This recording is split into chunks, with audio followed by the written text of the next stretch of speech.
Welcome to the next edition of Navigating, a podcast with me, Bertie Russell. We are really excited to welcome Tim Hassell to the podcast, who is the founder and managing director of Draker Lettings. Welcome. Thank you very much. Thanks for coming. Pleasure. Please tell me a bit more about you and why Draker was founded. As most people know, I spent 12 years working for a big, well-known estate agency, and I'd reached the top of my skill set there, couldn't go any higher, and wasn't going to have any children. So I thought the time was right to take a risk and to see if I could do it myself. I very stupidly, very naively rented a huge office in Sloane Square with 3 people in it and no money. And then the fun started. And I had a vision of whether I could be as productive and as systematic as I was taught, with real care and customer service at our core. In our industry, it's quite difficult, as you know, not to upset people. Yeah. And that's our mantra, is that we work hard and don't upset people.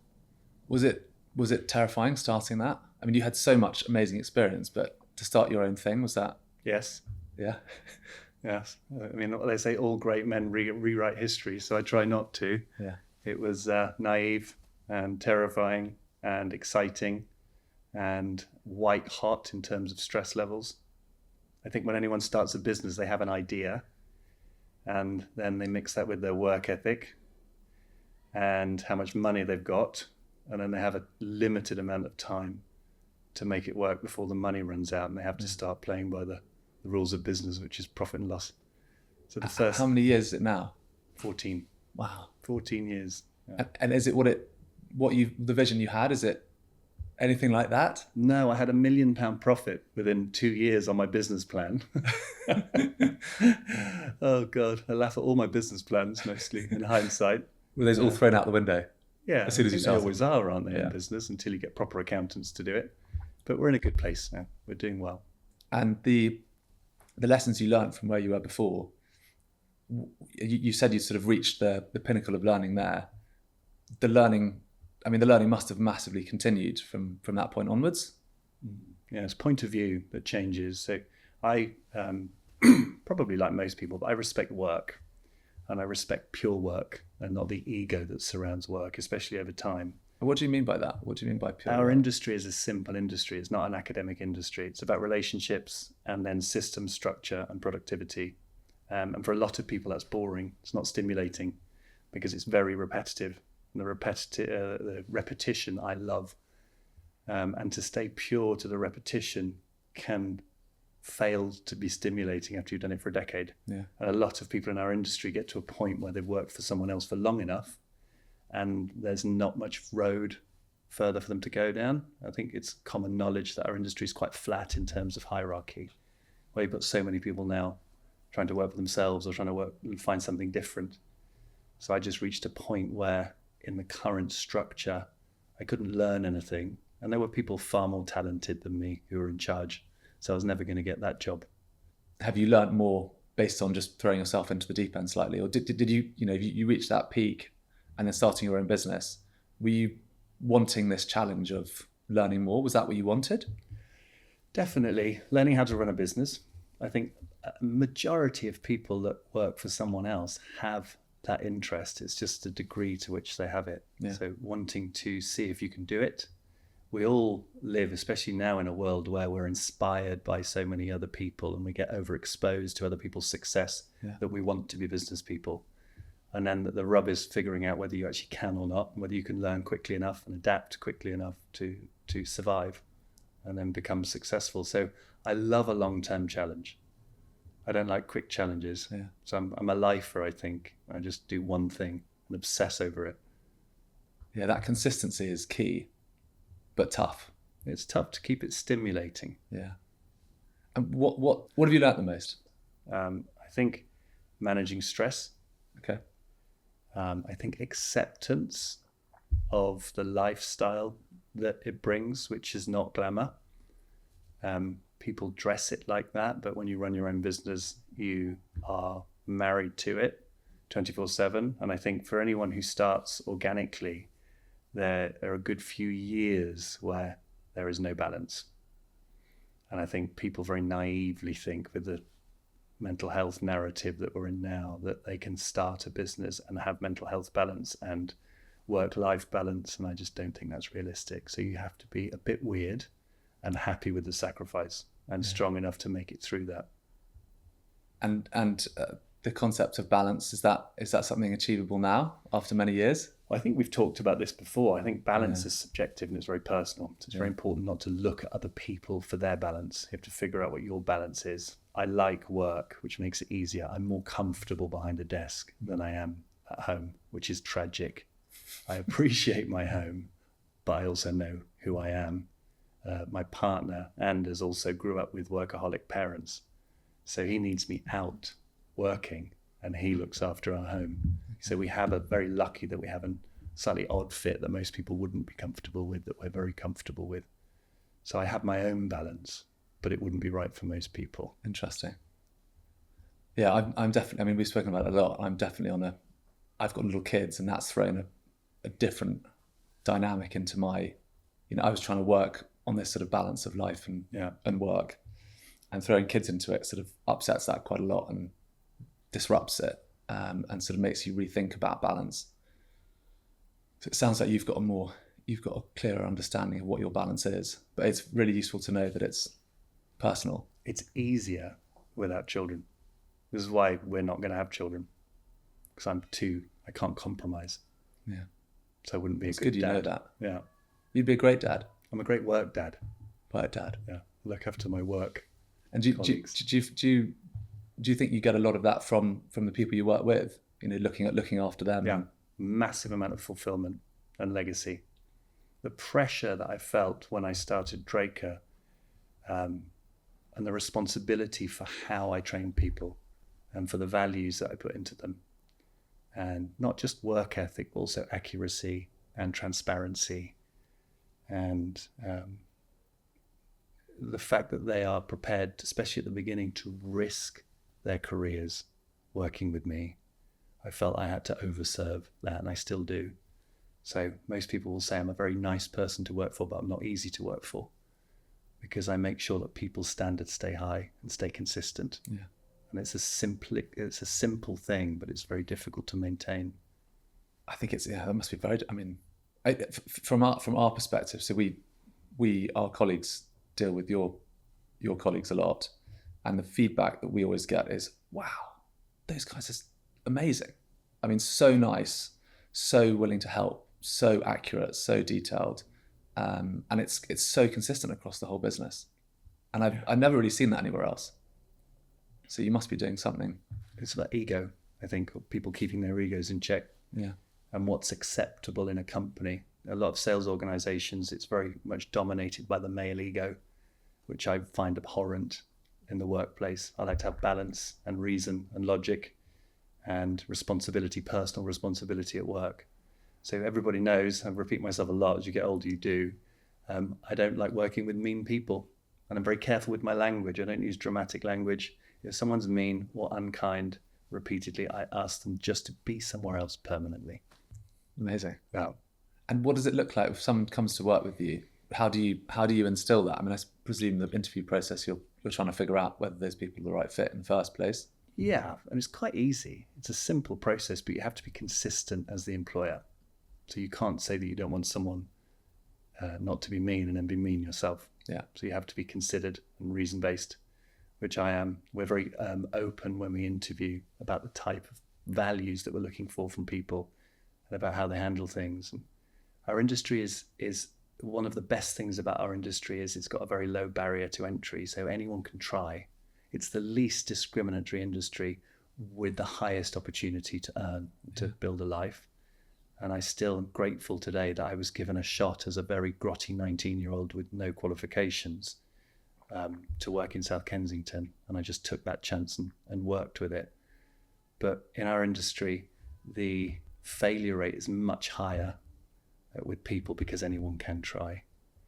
And I've forgotten what the question was. Me Where too. am I? Where's the nurse? Well, I mean, those values that you're talking about, how did they come from? Did you learn some of those from where you were previously? Are they the things that are just innately in you? I read it in a book. Read in a book? Yeah. And the values that they keep in business, I presume they're the same values you keep outside of work. They have to be. Yeah. So I read it in a book, and then you start the work on yourself. Okay. So if you want to have a chance of having a business that can grow, the values have to be set, they have to be true, and they have to run deep. So they have to be lived every day. And I don't believe in perfection, so they have to be strived for every day, with the ability to learn and apologize if those values aren't met. So it's a very fluid thing, upholding values.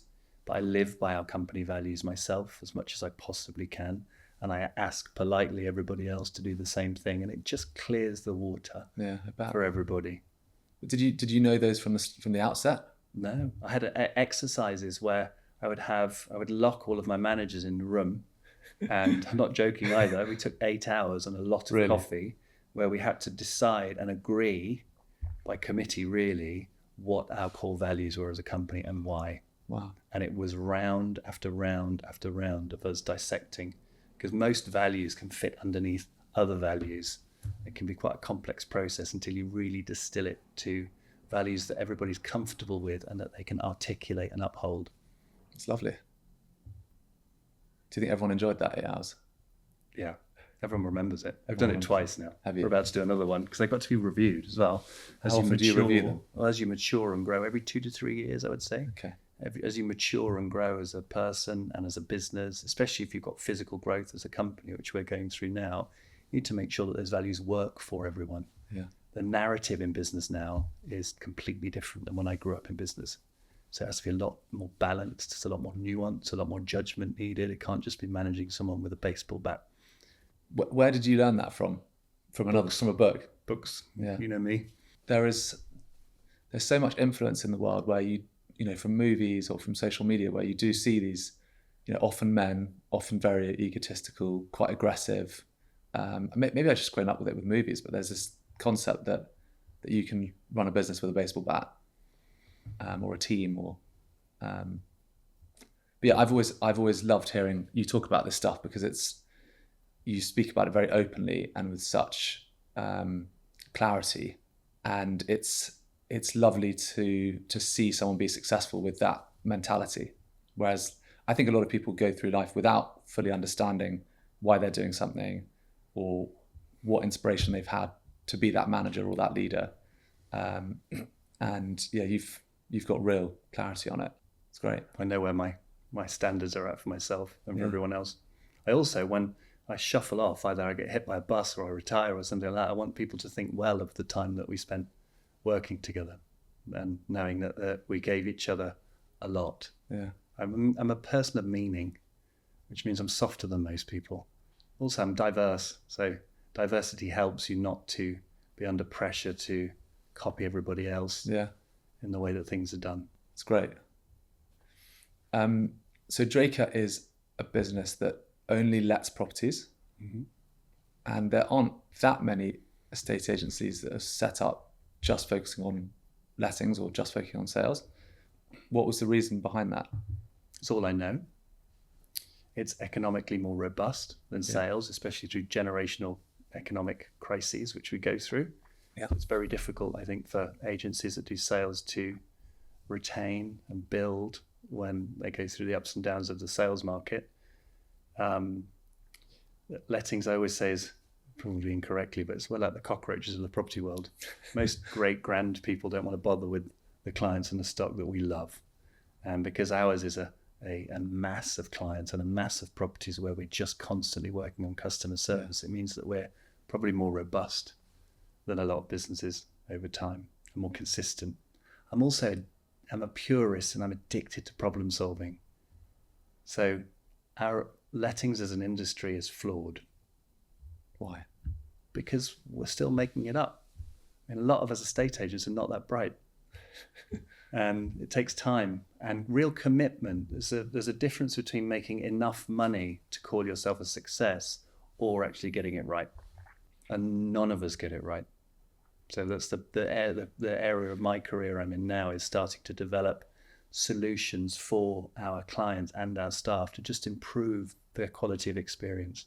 So people can be more proud of the job that they do, and clients can be more relaxed putting their trust in us. Yeah. So that's why I still do it, because we still haven't got it right. Still evolving. Yeah. And you, I mean, we speak a lot about this, and I think putting our clients, their problems, you try and put ourselves in their shoes and to understand from their perspective how we can try and make it better, which I think is what you do all the time. Being able to provide the right service, be able to enjoy their jobs, be able to learn and grow. Is that just, I mean, I know that's just part of you, both of those things, the sort of desire for learning and growth, and what sort of process do you have around doing that evolution? You just bringing that to life in others. Yeah. And in the culture. It starts from knowing the type of person that you're happy to work with on interview. And I only really enjoy people who are open, because our business, a lot of it's about unspoken trust, which is where the integrity comes into it. So they have to have the right energy levels to be open, to be mentally aware of who they are, what their flaws are. My favorite question when I'm interviewing is, do you know what's wrong with you? And I lead by telling them what's wrong with me. Amazing. All my character flaws, because it doesn't make me weak. It just makes me human. And it means that we're able to more honestly self-manage. So not the perfection. You're talking about this kind of masculine culture, whereas managing people wear a baseball bat, where everybody's got to look perfect and dress in a certain way and behave in a certain way. There's not much honesty in that. So people tend to be not okay under the surface, or hide things, especially young guys. Yeah. Not to be too stereotypical. They want to be seen as perfect. So if they make a mistake, if you don't encourage openness, they're not open about it. So I encourage people to be truthful and to be on a journey of development. And when you then apply it to our values, to be driven is just getting in on time or early, your attitude and your approach. To have integrity, which is having a deeper honesty about whether you are okay and also whether you've done a good job or not. To have care, to care for yourself. People think that's one of our weakest values, but it's the hardest one to be open about, is actually, am I getting enough sleep? Am I drinking too much? Big thing in London. Do I exercise? Do I know what makes me happy as a human being when I'm not at work? These are all things that we try and teach people so that they support themselves better in quite a challenging job. And they then support each other naturally, and they don't even know they're doing it. And the support for our clients and their tenants then just really opens up. So our level of openness that you experience and care is almost a byproduct of people caring for themselves and each other. They try and make sure they have self-respect and respect for what they do. Amazing. At which point you then just naturally answer the phone and be more pleasant. And solve problems and absolutely, and work together and collaborate. Yeah. We also have a big review-based culture. Okay. So we looked at reviews with Google and with Trustpilot, and we thought there's value in it to be systemized. So we have a culture that we try and it's constant effort, that you should be able to ask everybody for a review if you're consistent and professional. Yeah. So we do. Yeah, I can't imagine you ever get any bad ones. We get some stinkers. Yeah. Can't keep everyone happy all the time, but then you learn from that. We're always accountable. Yeah. We every now and then in our industry can take a shoeing from someone for something that we haven't done. Yeah. If there's something that we have done, it's very easy to just be open and say, I'm sorry. Yeah, put your hands up. Absolutely. Yeah. That's how you learn. What problems are you trying to solve at the moment for your clients and tenants? One we're solving, which is super exciting, is better property management. Okay. A systemized, structured, consistent property management service. I've realized we just were not hitting the rhythm that I envisioned with property management for years. And I realized that unless I haven't researched it properly, that there's not good enough software for property managers to be able to do their job easily. Okay. A lot of it relies on an individual's organizational skills, their memory, and then their drive. And if you have any experience with property management, especially in larger companies, those things start to run out over time when people get tired and then they move from company to company.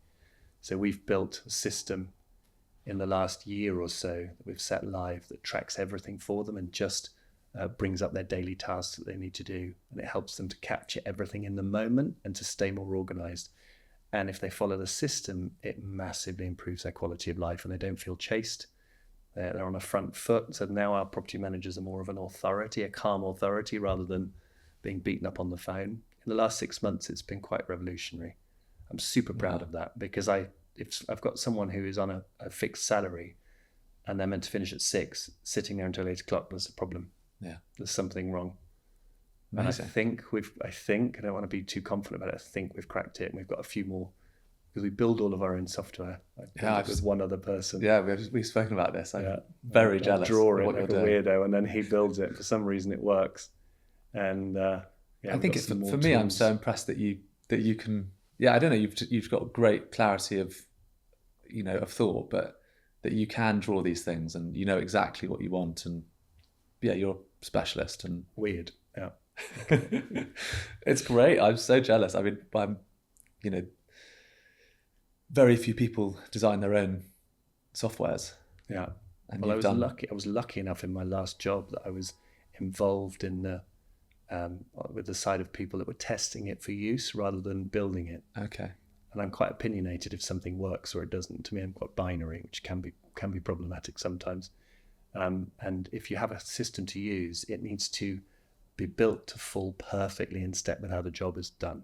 And so many of us in property have to start changing what we do because of a software system, or learning ways around the software system that you're paying for, which is very odd. So I'm quite immovable. Everyone does. I'm quite immovable with software, that there can be no waste. There can be not one function that's not used. Otherwise we get rid of it. And if something doesn't work, we have the drive to change it rather than just working around it. Brilliant. So jealous of that.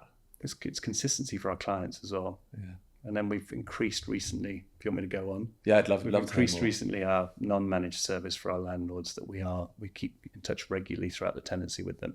And some other companies may do that, but I'm not sure that there are that many.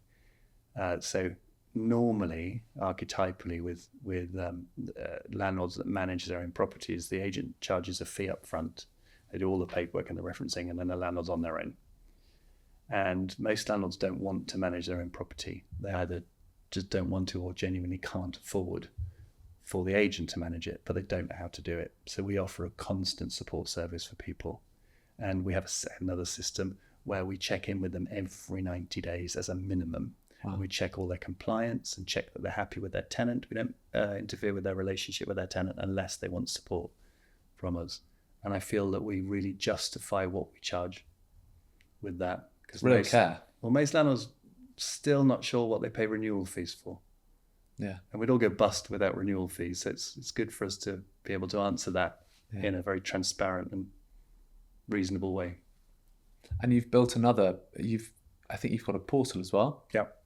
So you've built that as well. Yeah. So landlords can get everything they need in a simple way. Not too complicated. So jealous. But none of them look at it. They don't look at it. Some do. They still call us up and say, I want statement number 44, and we still send it to them anyway. Amazing. You've recently opened an office in Notting Hill. Yeah. And that's your third, with Chelsea or Sloane Square, Fulham and Notting Hill. Having opened 2 offices, you would think that the third one is, you solved all the problems and know how to do it. I'm sure is that right? To a degree. Everything's 2 degrees. Yeah. So we know more than we did. Yeah. Not as much as we're going to. Yeah. From a personal point of view, the only challenge for me is it hasn't happened yet. Yeah. And I'm a creature that tends to look for certainty illogically sometimes. It's a process that we go through. So I'm a plan everything too much probably. So we're performing well within parameters that we expected. Yeah. Everything's on plan. But I've never opened a third office before, so I'm never too confident about it. So mentally, I'm quite alert at the moment, I would say, to what's going on. I can't imagine you're thinking past the third office yet, or maybe you are, or don't want to speak about. I don't mind speaking about it.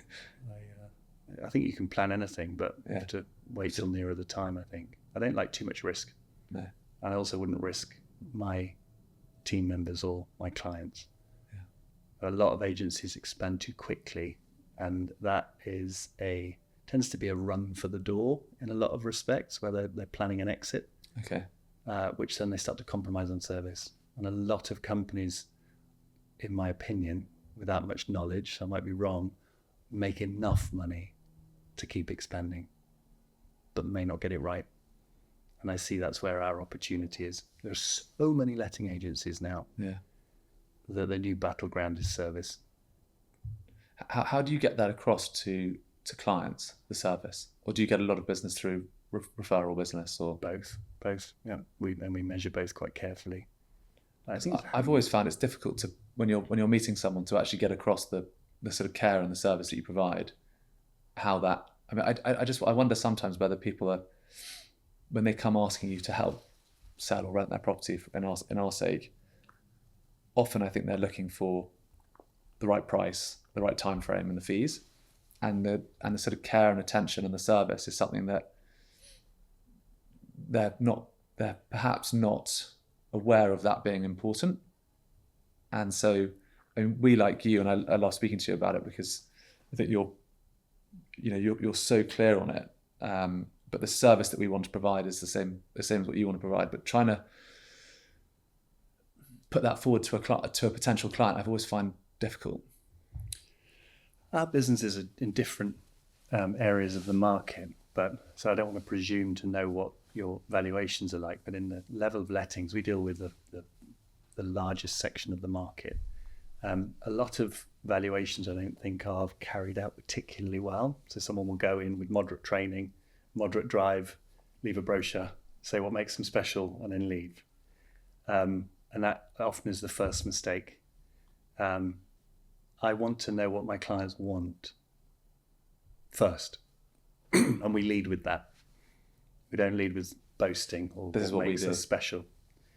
And then we make sure that we listen to what someone wants, have a proper conversation about that, and to involve them. It's a sales technique, but can be quite lacking. Yeah. And then we create the right environment for us to then say what else we can do for someone. There has to be conviction that what you do is tangibly better for you to spend longer with someone on evaluation. So that's why I'm obsessed with problem solving. We bore people with the small things that we do differently that give people comfort. It's a feeling and a conviction and a very simple system with our clients when we're on valuations to make sure that people really feel the benefit of using us. Yeah. I think that listening thing's big. It doesn't happen in every... Well, it's much more enjoyable listening to someone and responding to them, and it's a lot easier. But it's the thing that a lot of people get wrong, which we all do when we're younger. Yeah. You mentioned Anders earlier. Yeah. And I think you and him work a bit together. We do, yeah. Tell me more. What's it like? Anders joined us about 18 months ago. Okay. Before that, he was a stylist for about 16 years in the same company. I think we're both very similar in our values, so we don't really have... It hasn't had any problems, which is extraordinary. But also, I'm quite one-dimensional when I'm at work, so he doesn't talk to me when I'm at work anyway. He talks to everybody else. He prefers to talk to everybody else. But we just wanted to work together. And again, it has to be true. So we were thinking, what could we do? Yeah. We're quite busy, as we all are, aren't we? Especially with the number of moving parts in letting. So our time together is important. And we were trying to figure out what he could bring to Draker that would, again, be true and have integrity. So we have an almost no-cost service that doesn't make any money. It costs us a bit of money, but our clients so far love it. And it's just a styling and presentation service. So we just help to give their properties an edge when it comes to photography. Right. And this will help them to reset a property after a tenant's moved out, buy lamps, cushions. He's got a taste level that I would never have. So he can go to H&M Home or Zara Home and come out with the right items that look incredible and cost our clients a couple of £100, not thousands. Right. Interior design, interior presentation is an expensive industry that's then difficult for people that work in it to monetize. Yeah. And we don't want to touch that. So our clients know that they've got someone who is nearly 50 years old, very experienced, very kind, coming into their property for free pretty much to help it to let more effectively. So for us as a value add, it means our clients stick to us and know that it's true, and it means that we get to work together. Nice. It's also something else to talk about evaluation. That's true. We obviously have work with lots of family, and Jake's wife Hattie's in the business. Always jokes about my wife coming to join the business. I think she'd steal the show if she came and joined. But for us, it's such a joy having the people you love around you or family around you. Yeah. I mean, for us, it has never ever been an issue. But everyone always thinks it might be. And so I suppose that's why I'm, and I can't imagine that you and Anders would, you'd chat it over and figure it out and make it true. I think it's about having shared values, but also we naturally don't conflict. The reason why we fell in love when we first met is all Anders says is, I don't care about money. I just want to make everything look nice. Great. I'm driven. I'm the greedy one. And he is the kind of gentle, kind one. I'm the boss at work and he's the boss at home. Awesome. So we've got a natural balance, which means we probably don't have to try as much as a lot of people that work together. Yeah. So this is being filmed just before, but it's going to be released just after. We're going to be jumping out of an aeroplane together. Yep. And I saw your. We've never done a deal together, so I've never seen your sales skills. But when you got me to say yes to that, I saw very high quality sales skills. Immediate yes, but I'm terrified. Obviously, this is going to come out after we've actually jumped out, so hopefully we're still here.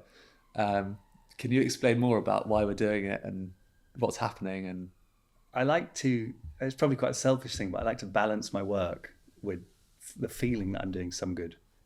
But I wanted to come up with something that we could build some community around and some excitement. And part of my job as a boss is to create a culture of excitement for people. And everyone that works with me knows that I love a game, something that's a bit complex, people have to think about, something that encourages competitiveness and excitement together as a team. As you know, I filmed every single person I've asked, and I've got a collection of the yeses and a collection of the nos. Oh, there's some no's? Yeah, there are a lot of no's. More no's than yeses, yeah. Yeah, you didn't tell me that before. Yeah, exactly. Of people that are going to do it, and it's amazing. We've got clients. We've got one client who's 73, really, who's doing it, and she's terrified. Is she? But she wants to do it, which is great. Are you scared? No, I will be. You will be. But I can walk through that. I think I'm fine with it. How many of us are going to be doing it? 28 so far. Wow. And is there a limit, or you're going to keep going?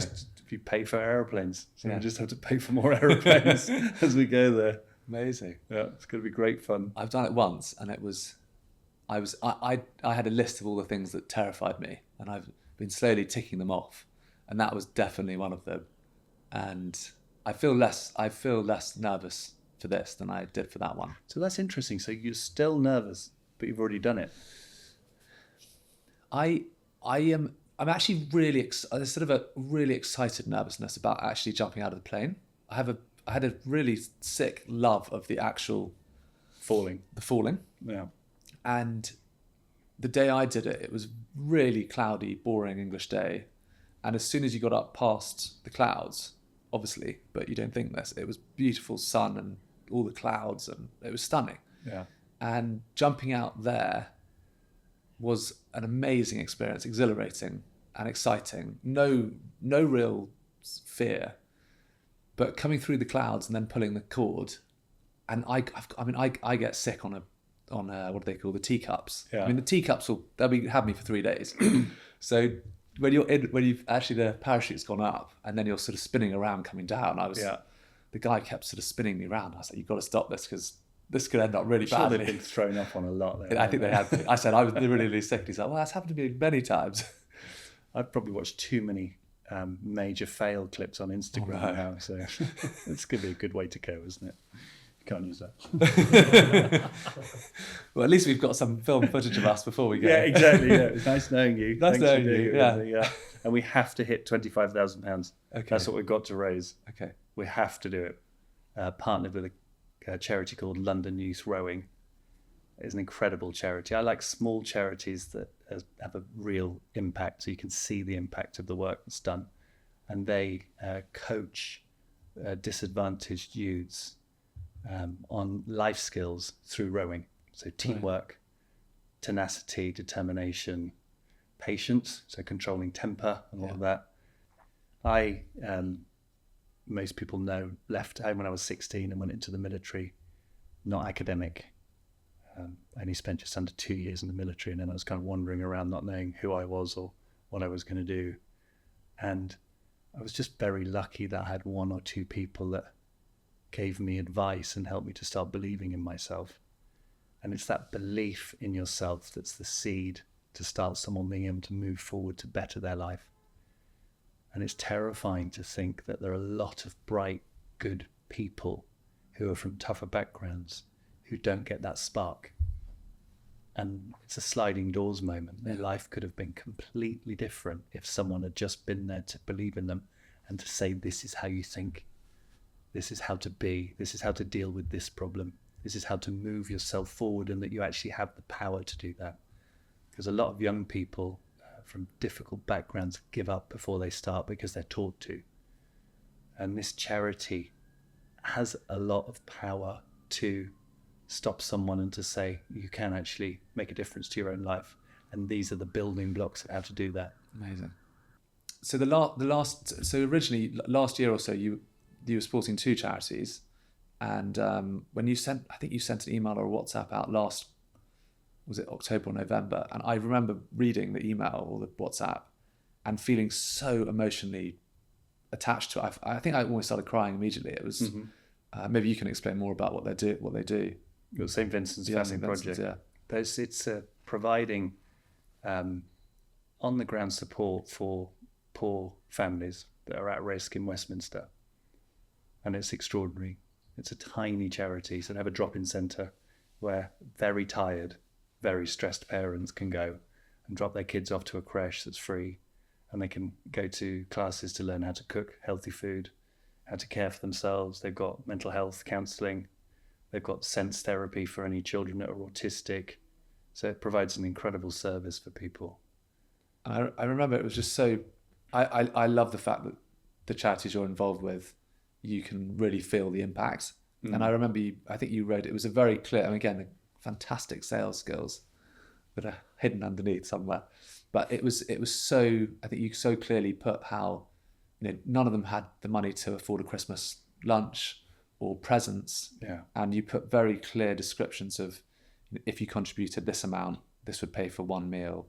If you contributed this amount, it would contribute for 10 Christmas presents. We have so much in England that we don't know it. I mean, mostly it's families of people who have come to England, but not exclusively. We have so much and don't realise it. I think the number that hit me the most, I think may be what you're talking about, is that all they wanted was £6 per Christmas present. Yeah.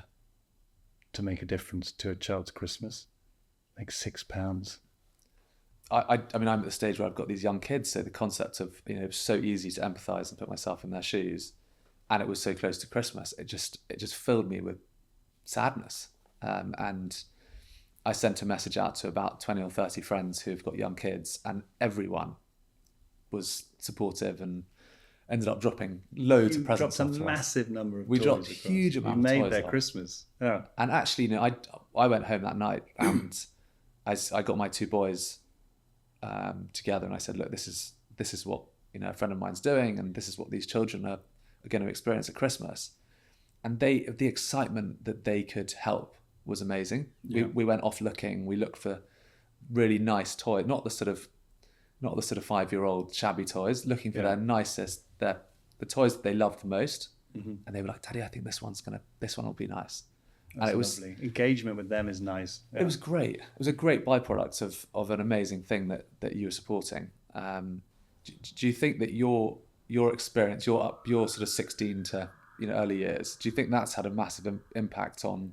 I mean, it must have had a massive impact on how you are as a person, but as a boss, and it's just, you're so caring. Yeah, 100%. Someone said to me in our industry not too long ago, life is tough and no one cares. And as soon as someone realizes that, they start taking responsibility for themselves. Yeah. And I don't agree with that. I think life is tough and people care. And you can still make something of yourself. It doesn't always have to be hard and difficult. Life is difficult for all of us in different ways. And everybody at work knows that I always, and they tell me off for it, always love to give someone a chance that someone else wouldn't give a chance. So we have all manner of people that work at Draker that probably don't fit into a lot of the molds that our industry creates because it's convenient for them. And why do you want to do it? Same part of me that can't not try and run my own business. There's the same part of me that can't not help if I can. Yeah. It's the same feeling I get. It's inspirational, for me. I've started my, trying to run the business for the last 18 months, and I'm really thankful to you for your support, and it is inspirational to see. So thank you so much for that. Pleasure. And thank you for coming on. It's been a huge pleasure. Can I say that more genuinely? That was very genuine. It's been a pleasure. Thank you. It's been great. Long may it continue for years. Thank you.